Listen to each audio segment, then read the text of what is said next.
So my name is Laraamand Nyonton, a very humble young man. I started my educational journey at Carver Mission Academy, somewhere not too far from SKD where I work. But more importantly, I grew up in quite a few communities that taught me different aspects of life. In the area where we grew up, it was a small neighborhood, very close and tight in terms of cohesion, family values and cohesion. And growing up, I learned that value of respect. We understood that once you're a child, you belong to all adults in the community. And so any adult could discipline you when you went wrong. And that stuck with me, respect for others, respect for my peers, and teamwork, because in the home I grew up, we were taught to solve problems. The one person problem is everyone else's problem, and so you don't sit and watch your brother struggle, whether it's doing his homework or cleaning the yard. We join together to make that happen. And so to a large extent, those values stuck with me, and to high school and university. In fact, in the university, that was very, very helpful. I was at junior level and helping senior students write their thesis free of charge, because I've always been that person who have found way to help society, to help my fellow, individuals. Well, the value of compassion. I think compassion is one of the worst defining characteristic, and in a society that is riddled with a lot of different problems, where we are taught individualism as opposed to collectivity, you learn that it is very, very, it's a good thing in a way to always have a sense of empathy, to look out for your fellow man. And to a large extent, that has helped me to strive. I think we need more of that in our society, especially in our young generation today. People are all about themselves.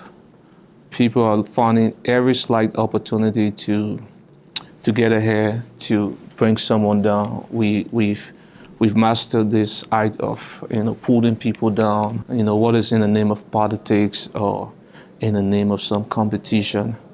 And so we have to bring our society back to that point where we realize that it's not about self, it's not about individual, but it's about how we collectively work to move our society forward. But I think compassion has been my defining principle all through life. But also the principle of transparency and honesty. In all of my dealings, I've always sought to be as open as possible. I learned that open communication sets the basic for everything. So even here at the Department of TVET, I communicate, I articulate my vision very clearly and make sure that my team and I are on the same page, so that in the event where there is miscommunication or there are doubts, we are able to clarify and move forward. So I think transparency is key in all we do as well. So yes, I'm married, and I just laugh because my staff have the way of saying that I like to play with my ring as if I'm dealing with it. So. But it is a constant reminder that I have a commitment to one woman, and that commitment was made quite recently in December of last year, and I'm happy with the union, though we are moving to having maybe our kid soon. So my both parents are still alive. I think it's graced. So my mom is the single most constant character of my life. In fact, I see her as my Barack Obama and Nelson Mandela. The courage she represents, the resilience she has demonstrated over the years, the immeasurable love she has shown me. I think it is what I'm using now to shine into the world. So I'm from the southeast. I'm from Sino actually. I from a small town called Vuadi in Sino County. I belong to the Sapo tribe. So historically, people say Sapo and Crown, they are kind of the same. And as a matter of fact, it's not even listed with the 16, 17 tribes we have. We're looking forward to seeing some days that we are recognized as a people of our own, with our own culture and all of that. And hopefully that day will come. I graduated from Harvard Mission Academy. So it is the cream de la cream in the entire Peninsula Belt. But at Carver, I remember when I was in 11th grade, I was selected to head the press club. And usually by the protocol at the time, you have to be a senior student before you head that. So I was the first breaking that record. And so the school had a competition, a debate competition. The YMCA had organized this mock UN General Assembly, and it was being held in the chambers of the National Legislature. And so you had competing schools like CWA and the J.J. Rao, and a little known school like Carver Mission was placed to ruffle shoulders with the schools. And a lot of people doubt our capacity to deliver, and that has always been my joining. Come from a kind of underdog position where people have a lot of doubts about your ability to deliver, or generally just write you off in the competition. And we were able to pull out and we won the competition in the face of all of that. And so I remember that quite clearly because I think it was the beginning of my leadership joining, leading a team of gladiators, as we called ourselves, the Hawk Skinner. And we were with this popular mantra, the thing that threatened us is on our back, but when they shall see our faces, they shall vanish. And so I stuck with that mantra, that there's nothing impossible in our lifetime, that we are able to confront problems as they come. And we also learned that, the harder the battle, the glorious the triumph. And so we have always been guided by those set of mantras. So I went to the African Methodist Episcopal University. I obtained my Ambassadors of Art degree in management. In 2014, I was able to travel to the US, and I did my master's, my MBA, Masters of Science in Business, at the Lincoln University. So as a matter of fact, the Lincoln University is part of the network of historical Black colleges and universities.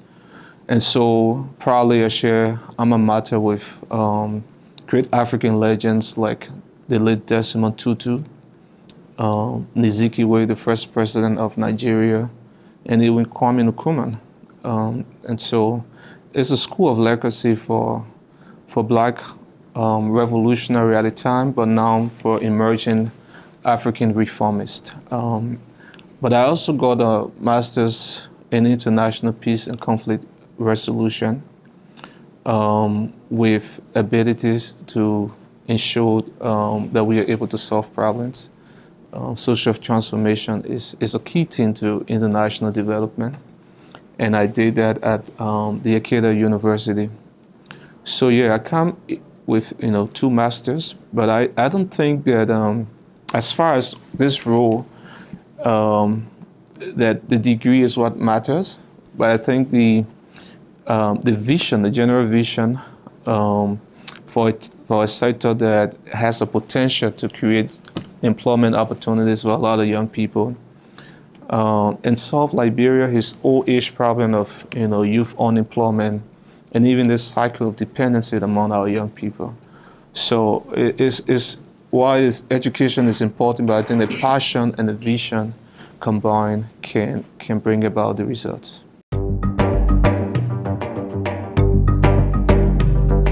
Well, then I refer to the mantra that says there can be no just human society without human intervention. Part of what we can do when we go out and learn is to come back home. That's why I didn't stay in the U.S. Come back home, do a stock of your society. What's the historical trend? Where are we now? Project in terms of the trajectory the society is going.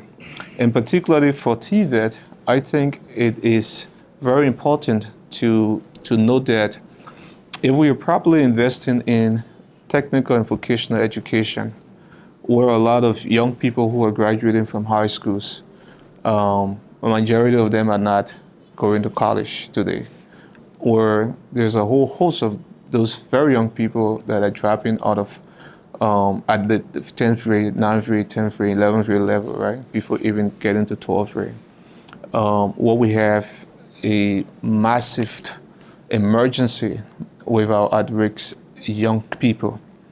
And we have people who have exceeded the formal learning ages in our society, either because we did not do the right thing during the demobilization and rehabilitation process after the Civil War.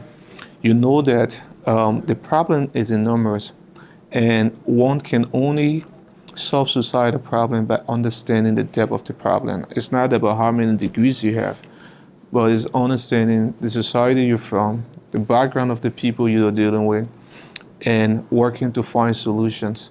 So ever since we joined the Boacal Cone administration in the capacity that we serve, we have been doing our initial assessment to understand the depth of the problem here within the TVET sector. We have learned quite a few things, but more importantly, the sector has a governance issue, a lack of leadership direction, policy direction. We've seen over the last 10 years a lack of government's political will to even invest into the sector. And also, we want to ensure that what was done before can be done differently by moving in the direction of having the sector popularized with the people so that they appreciate what we are doing between these wars, but also they are benefiting from it to the fullest. Former student leader, I remember in 2012 when I organized the first ever National Youth and Student Symposium, specifically on education, but also to promote peace. And that symposium was sponsored by Carter Center. We talked about the new educational reform act of 2011 at the time, in 2012. And we have resolutions that led to the increment for subsidy for LINSU from 75,000 to 150,000. We were honored at the end of that endeavor as ambassador for peace services by Carter Center.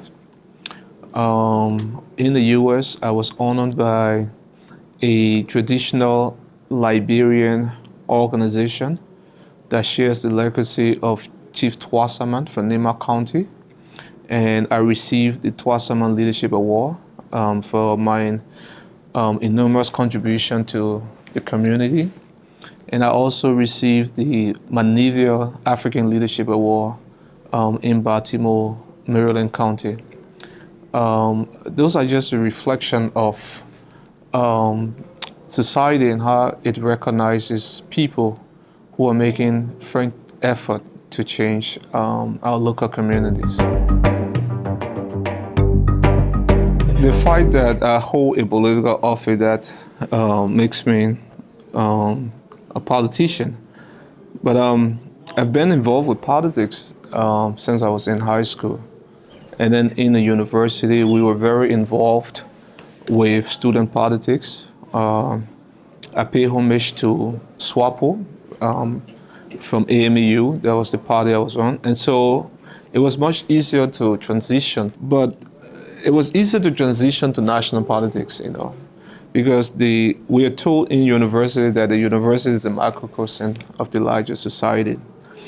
And so when I started my political career, I started straight into mainstream election politics.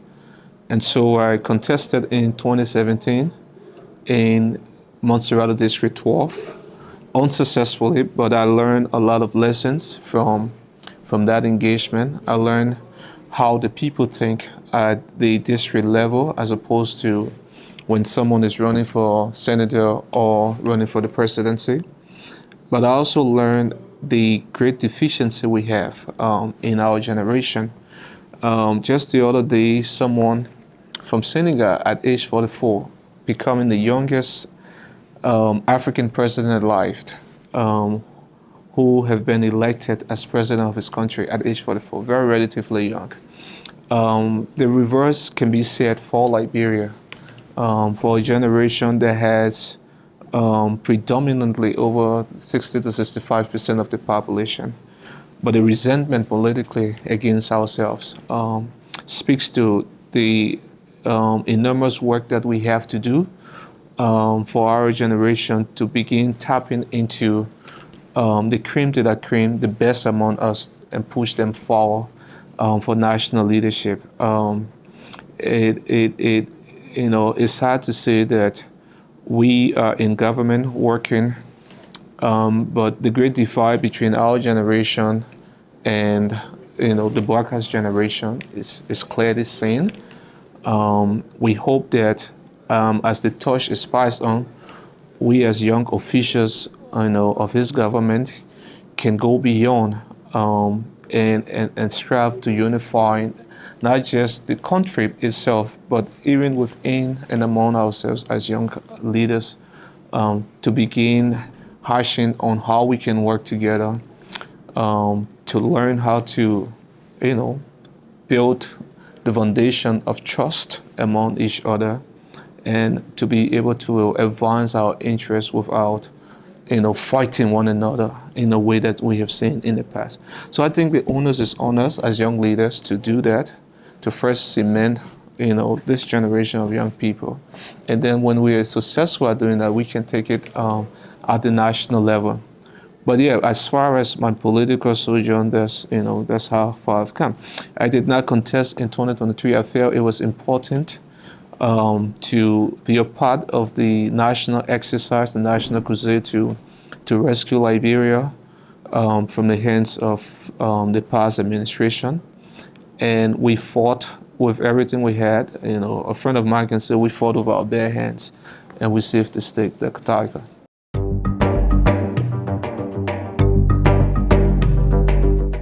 So I like soccer though. So my free days on Saturdays, I'm an old timer, so I play for one of the Pinsville old timer.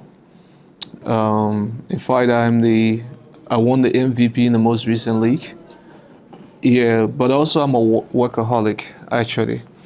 So if I'm not playing soccer and if I'm not reading or watching documentary, actively planning for the work week. What we have here at TVET is a system that we're building from the scratch. We, in fact, conducting training for our inner staff and ensuring that we are cleaning the payroll across all of our TVET centers. We are putting new policies into play that otherwise that did not exist. And we're also trying as much as possible to build on the current donors and partner pool that we have, but also to expand it in a way that we are able to reopen some of our centers that are dormant, like for example, the Clay Vocational Agricultural Vocational Training Center in Bombing, also the Judy Joa. We have one in rural Monserrato, the Youth Agricultural Training Center, which has been dormant, and not just dormant, but they are also into some code litigation problems. There's also a problem of encroachment of the land. They have 1,500 acres that the community dwellers have begun selling, and so we have to land in court, and so we have this mountain of problems on our decks, and so I think it's best enough to sometimes reflect home during my free time and think about how I can strategize to solve and resolve some of these issues. Well, I'm the people's minister. I see myself in the people. I'm no different from the ordinary person who's in Cassidy Boulevard where I live. I think I had an incident quite recently, and there was an issue of the bar road conditions everywhere, and so while waiting for there's another approaching car that was blocking my way, so while waiting for him, and this motorbike guy could not stop. He was kind of like in his, and he came trying to climb the hill and fell with the lady. There was a lady on the back, and the back somersaulted over her. It was kind of pathetic. So I parked, left my car, helped out the situation. She was bruised up, and I had to give, I think, $20 for her to be rushed to the nearest clinic. So that's the kind of minister I am. I see myself in the ordinary people. I strive to interact as much as I can with them. I form part of community exercises. I engage with different leaders within the community, and we help solve problems. I attend regular community meetings. Well, they feel appreciated. I think they want more of that. They want leaders that can relate to them, that can, even if they're for 2-3 minutes, can just hear their problems. Even if you're not finding solution right away, but the fact that you can just give them a lending ears, you can sit with young people under the tree and just have normal conversation. That goes a long way, and I think that's the kind of leader I aspires to be. I think one of my legacy projects would be the passage of the Liberia TVET Commission to ensure that passes into law. We have gotten the blessing of the minister, Honorable Councillor Cole Bangaloo. That is part of the President's 100-day agenda, and we are working to ensure that it happens.